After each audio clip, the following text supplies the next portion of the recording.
O louvor que venceu a dor, o milagre de Filipe na congregação cristã no Brasil. Filipe tinha apenas 27 anos quando os médicos lhe deram a sentença, síndrome de Proteus. Uma doença rara, progressiva e sem cura, que deformava seus ossos, causava tumores benignos pelo corpo e lhe trazia dores insuportáveis. Os médicos disseram que, com o tempo, ele poderia perder a mobilidade dos braços e pernas. Prepare-se para uma vida de limitações, foi o que ouviu no consultório do Hospital das Clínicas, em São Paulo. Filipe saiu de lá com o diagnóstico na mão e o coração partido.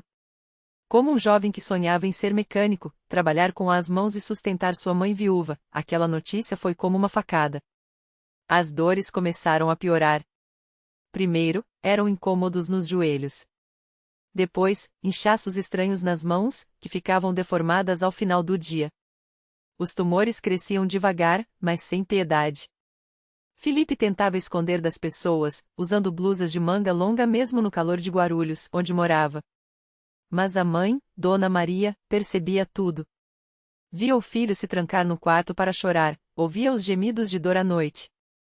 Meu Deus, o que eu fiz para merecer isso? Ele perguntava em silêncio, enquanto apertava os punhos contra a parede, como se a raiva pudesse afugentar a doença. Até que um dia, enquanto esperava o ônibus para mais uma consulta, Filipe ouviu um grupo de pessoas cantando. Não era um coro ensaiado, nem música com instrumentos. Eram vozes simples, unidas, vindas de um pequeno salão alugado no bairro dos Pimentas.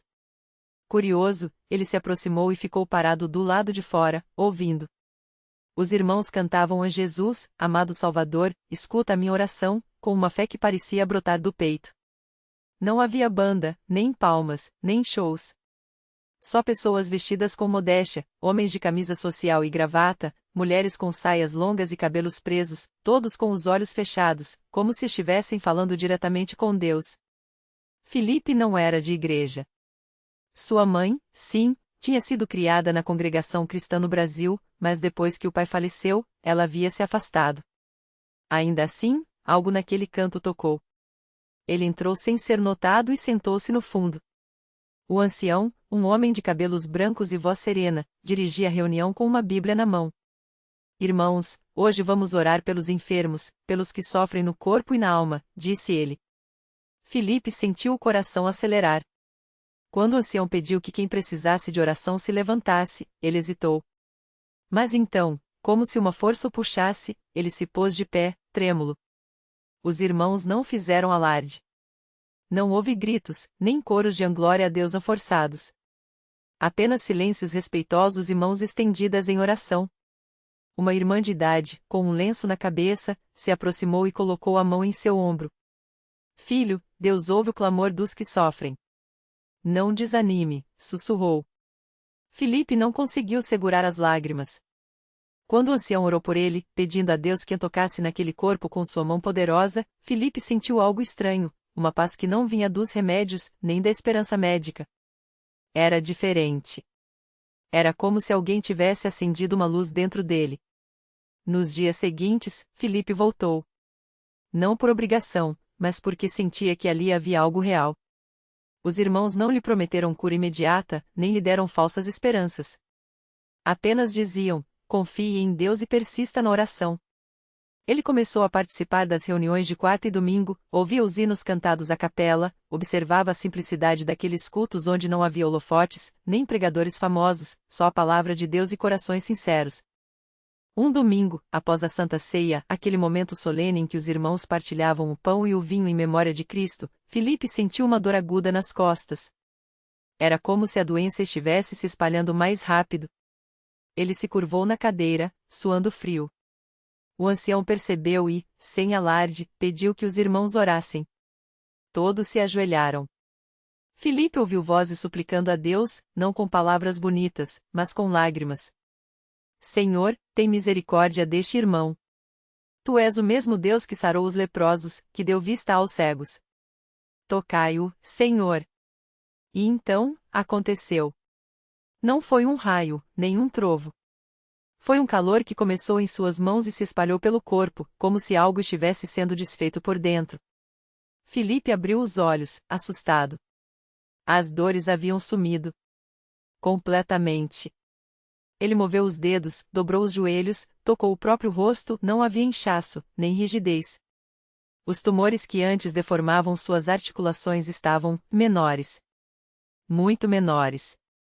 Ele se levantou, trêmulo, e olhou para os irmãos. Ninguém gritou a milagre, ninguém correu para abraçá-lo. Apenas sorriram, com lágrimas nos olhos, como se já esperassem por aquilo. O ancião se aproximou e perguntou, baixo: como você se sente, filho? Filipe não conseguiu falar. Apenas balançou a cabeça, incrédulo, e levantou as mãos que, horas antes, doíam tanto que ele mal conseguia segurar um copo. Agora, estavam normais. Livres. Nos meses seguintes, os médicos não tinham explicação. Os exames mostravam regressão da doença, algo nunca visto em casos de síndrome de Proteus. É inexplicável, disse um deles. Filipe sorria. Ele sabia a explicação.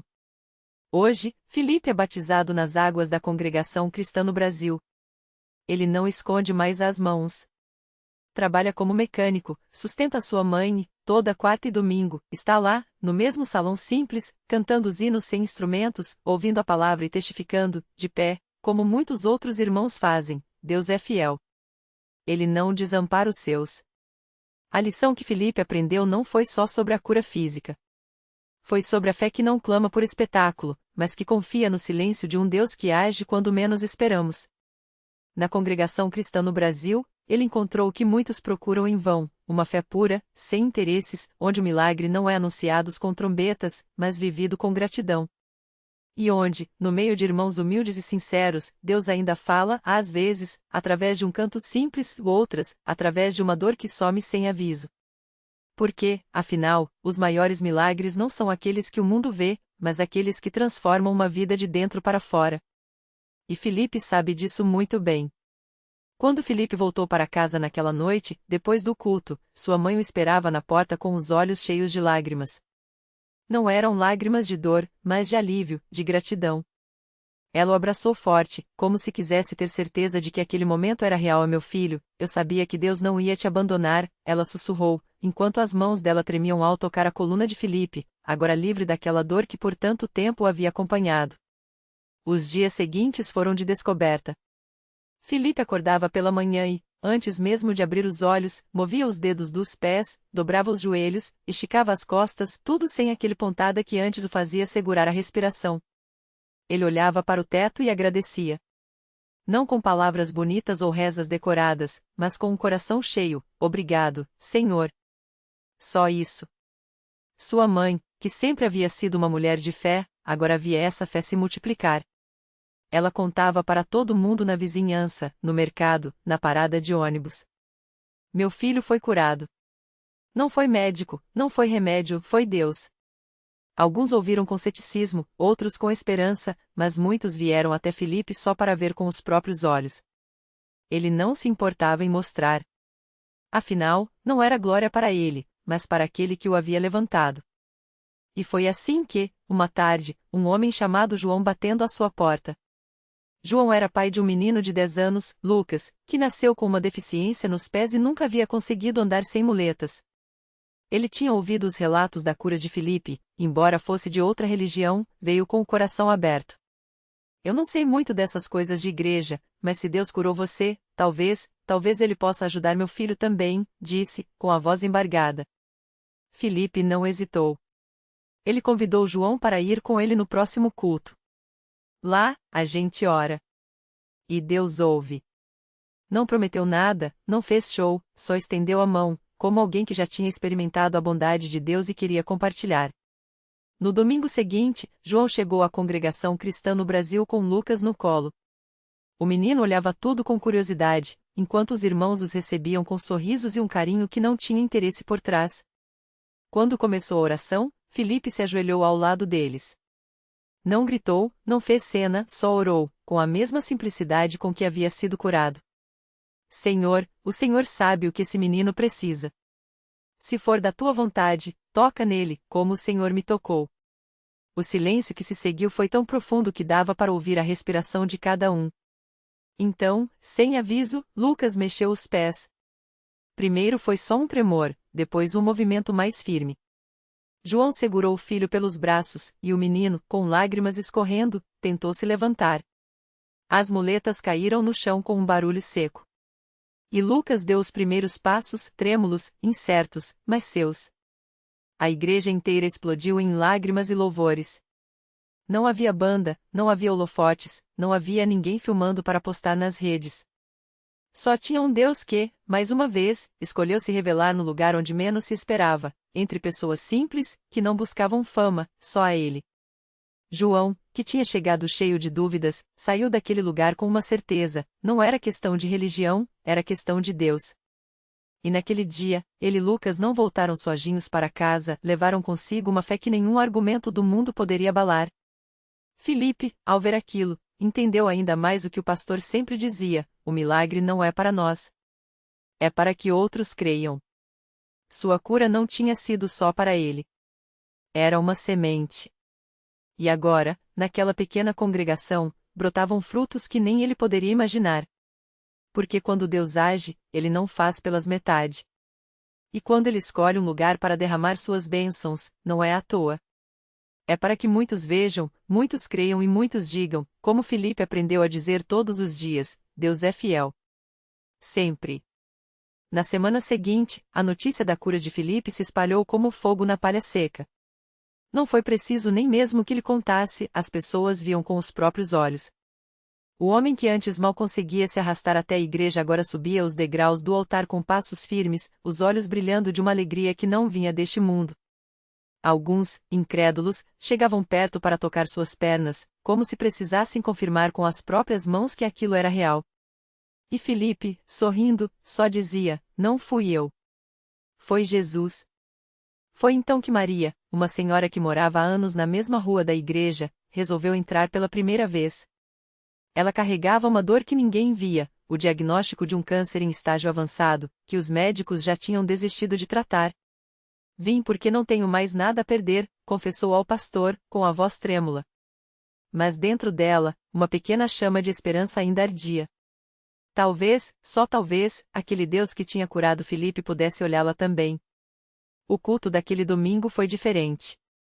Não havia um clima de show ou espetáculo, era simples, sincero, como sempre. Mas havia algo no ar, uma expectativa que não vinha dos homens, e sim do céu. Quando o pastor fez o apelo, Maria se levantou com lágrimas nos olhos. Senhor, se o Senhor quiser, pode me curar, ela sussurrou, enquanto mãos se estendiam sobre ela em oração. Ninguém viu o momento exato em que aconteceu. Não houve trovões nem luzes cegantes. Mas quando Maria abriu os olhos, sentiu algo que não sentia há meses, uma paz profunda, como se um peso imenso tivesse sido tirado de suas costas. Nos dias seguintes, os exames que ela fez por insistência da família deixaram os médicos boquiabertos. Não havia mais sinal da doença. Isso não tem explicação médica, disseram. Mas Maria sabia a explicação: Deus me tocou. Assim como tocou Filipe. Enquanto isso, João e Lucas não paravam de trazer pessoas para a igreja. Não eram mais os mesmos. João, que antes questionava tudo, agora falava da fé com uma convicção que surpreendia até ele mesmo. Eu vi. Eu vivi. Não é teoria, é real, dizia aos amigos do trabalho, muitos deles céticos.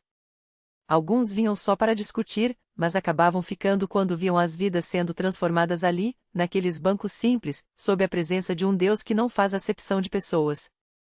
Até mesmo a vizinhança começou a notar a diferença. Onde antes havia desânimo, agora havia esperança. Onde antes havia doença, agora havia cura. Onde antes havia dúvidas, agora havia testemunhos vivos. A pequena congregação da Universal naquele bairro humilde estava se tornando um farol. Não por causa de grandes estruturas ou campanhas milionárias, mas porque Deus havia escolhido aquele lugar para mostrar que Ele ainda opera milagres. E assim, como uma pedra jogada num lago, os efeitos daqueles primeiros milagres foram se espalhando. Pessoas que jamais pisariam numa igreja começaram a chegar, atraídas não por promessas vazias, mas pela evidência de um Deus que muda destinos. Alguns vinham com dores físicas, outros com feridas da alma, mas todos saíam de lá com uma coisa em comum: a certeza de que haviam encontrado algo, ou melhor, alguém, que valia a pena. Porque quando Deus começa a agir, Ele não para. E aquela igreja, que para muitos era só mais um prédio no meio da rua, estava se tornando um lugar onde o impossível virava possível. Não por mérito dos homens, mas pela graça daquele que disse: tudo é possível ao que crê. Era o caso de Dona Maria, uma senhora de 62 anos que chegou arrastando os pés, apoiada numa bengala que já fazia parte dela havia mais de uma década. A artrite severa, disseram os médicos. Não tem jeito, Doninha, é a idade, ouvia desde que as dores começaram. Mas naquela noite, enquanto o pastor falava sobre a fé que move montanhas, algo dentro dela disse: levanta e joga fora essa bengala. Ela hesitou. Olhou para os lados, como se alguém fosse rir. Mas então, com lágrimas nos olhos, esticou a mão trêmula e entregou a bengala para a irmã ao lado. E quando deu o primeiro passo sem apoio, não foi a plateia que gritou primeiro, foi o seu próprio coração. Ou como o jovem Carlos, viciado em drogas desde os 14 anos, que entrou na igreja sujo, cheirando a álcool, só porque a mãe o arrastou pela última vez. Ele não queria ouvir nada, cruzou os braços e baixou a cabeça, mas quando o pastor falou: hoje tem um aqui que Deus vai libertar dessa prisão, foi como se a voz fosse só para ele. Uma corrente quebrou. Não foi instantâneo, não, ele ainda teve que lutar, suar, chorar.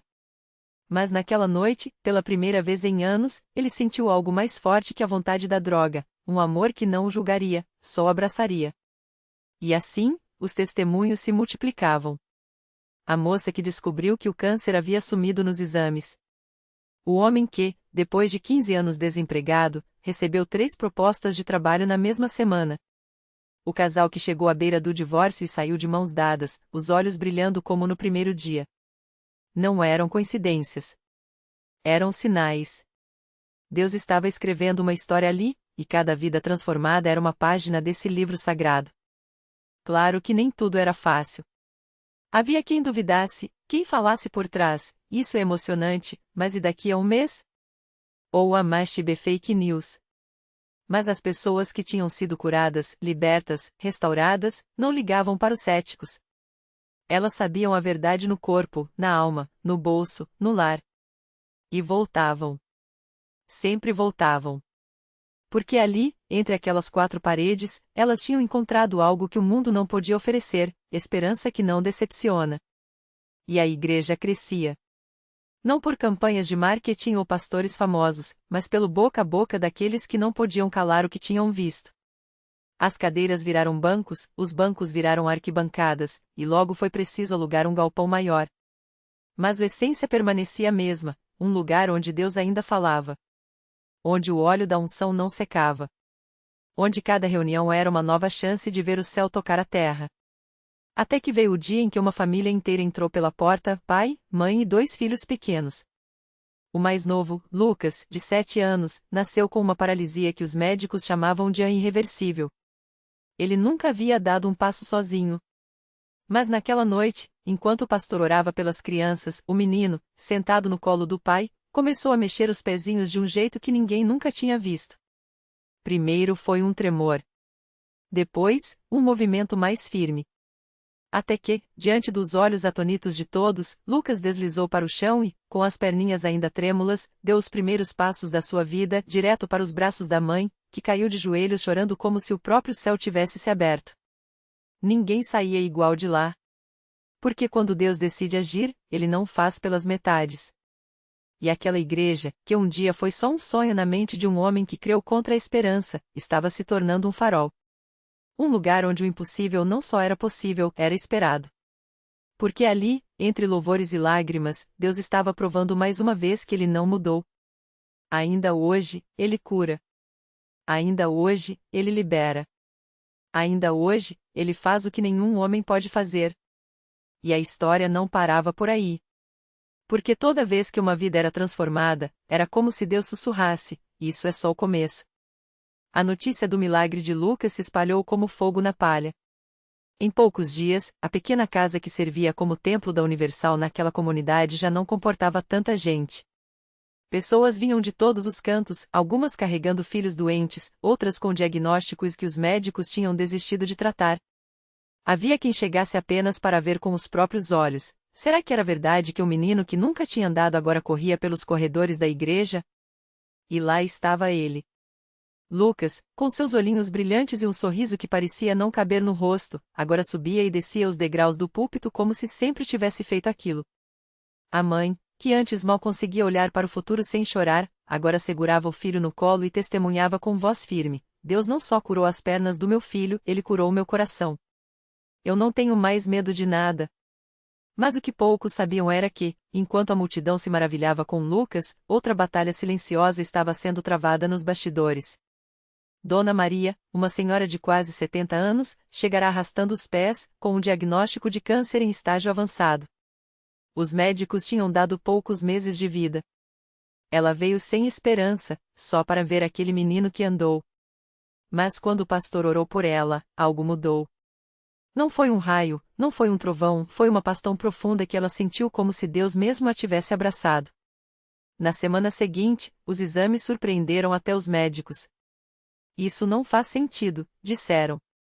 Os tumores tinham sumido. E Dona Maria, que chegará quase sem forças, agora dançava na frente da igreja, agitando um lenço branco e gritando: o mesmo Deus que fez Lucas andar me deu uma nova vida. Era assim. Cada testemunho puxava outro. Um jovem viciado em drogas, que entrou na igreja arrastado pela mãe, saiu livre depois de uma noite de oração. Uma mulher que não conseguia engravidar há anos descobriu, semanas depois de participar de uma corrente de fé, que estava esperando um bebê. Um homem que chegará de muletas, após um acidente que o deixou paralítico, jogou as muletas para o alto e saiu pulando como um adolescente. E o pastor, aquele mesmo que anos antes tinha começado com um sonho e uma Bíblia na mão, olhava para tudo aquilo com lágrimas nos olhos. Não sou eu, não é nenhum de nós, ele repetia. É Deus. Sempre foi Deus. Porque a igreja não era feita de paredes ou de estruturas, era feita de vidas que, como a de Lucas, provavam que o milagre não era coisa do passado. E assim, o que começou como um pequeno ponto de luz se tornou um incêndio. Gente que antes nem acreditava em Deus agora lotava os cultos. Médicos que tinham desistido de pacientes começaram a mandá-los para a Universal, sussurrando: lá, às vezes, acontecem coisas que a ciência não explica. E as ruas ao redor do templo, que antes eram marcadas por desespero, agora ecoavam com cânticos de gratidão. Porque quando Deus decide escrever uma história, ele não usa pontinhos soltos, ele faz um livro inteiro. E naquela igreja, cada vida transformada era um capítulo novo. Cada cura, um sinal de que ele ainda estava no trono. Cada sorriso, uma prova de que, não importa quão escura seja a noite, a manhã sempre chega para quem crê. E o melhor: Deus não tinha pressa. Ele continuava ali, todos os dias, esperando o próximo coração que precisasse ser tocado. Porque para ele, nenhum caso era perdido. Nenhuma dor era grande demais. Nenhuma noite era longa demais para que a luz não pudesse romper. E assim, a história seguia. Porque quando Deus começa, ele não para. E o que ele fez por Lucas, por Dona Maria e por tantos outros, ele pode fazer por você também. Basta entrar, crer e deixar que ele escreva o seu milagre. O último capítulo, mas não o fim. Era uma tarde de sábado quando Joana entrou naquela igreja arrastando mais do que os pés, levava anos de diagnóstico sem esperança, uma mala de remédios que já não faziam efeito e um coração tão cansado que até a fé parecia pesada. Sentou-se no último banco, onde a luz do vitral colorido caía como um abraço tímido. Não chorou. Não pediu. Só sussurrou: se tu existes, mostra que eu ainda importo. E Deus, que nunca precisa de holofotes para agir, começou a escrever. Na semana seguinte, os exames que deveriam confirmar o pior voltaram com uma palavra que os médicos repetiram incrédulos: remissão. Não foi instantâneo como nos filmes, nem barulhento como nos púlpitos. Foi silencioso, como brotar de uma semente depois do inverno. Lucas, que agora ajudava na igreja, sorriu ao vê-la. Deus gosta de surpresas. E as melhores, ele guarda para quem já desistiu de esperar. Dona Maria, com suas mãos ainda trêmulas mas agora cheias de pão fresco para repartir, abraçou Joana e disse o que todos ali já sabiam: milagre não é só o que a gente vê. É o que a gente vira depois dele. Porque a cura de Joana não parou no corpo. Parou no dia em que ela voltou à igreja, dessa vez não para pedir, mas para servir, com uma bandeja de café nas mãos e uma história para contar a quem chegasse quebrado. A reflexão que fica. Deus não distribui milagres como prêmios de loteria. Ele os tece como convites, para que a gente pare de olhar para o chão e veja que, mesmo na escuridão, há uma mão estendida. O verdadeiro milagre não é só a noite virar dia, mas nós virarmos pessoas que, depois da tempestade, escolhem ser farol. A lição, escrita na parede da igreja. Se sua oração ainda não foi respondida, não é porque Deus esqueceu. É porque Ele está escrevendo um final tão bom que vai valer cada página de espera. Mas atenção, o milagre não é só o que você ganha. É o que você se torna enquanto espera. E assim, a história segue. Porque Deus não fecha livros, Ele apenas vira a página e sussurra: agora é a sua vez.